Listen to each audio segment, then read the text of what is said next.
It's really a lifestyle change.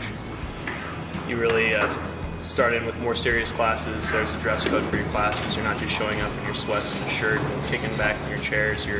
There's a standard held to you.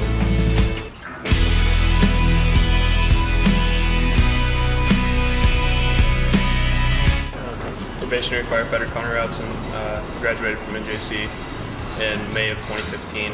NJC really laid the foundation for my career here at Sterling Fire. Classes ranging from Firefighter 1 to all of our Wildland classes that we do with the program.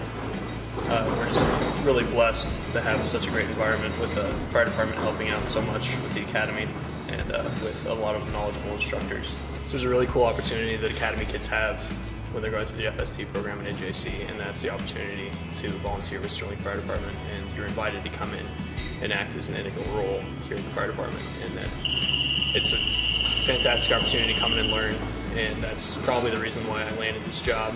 It's very rare in the fire service to get the first job you test for, and I was blessed enough to get the first job I tested for, and I solely attribute that to my experiences at NJC and the opportunity that I was given here to volunteer. Sterling's a great system, and we run a lot of really good calls. We're the 4th busiest firehouse in the state right now.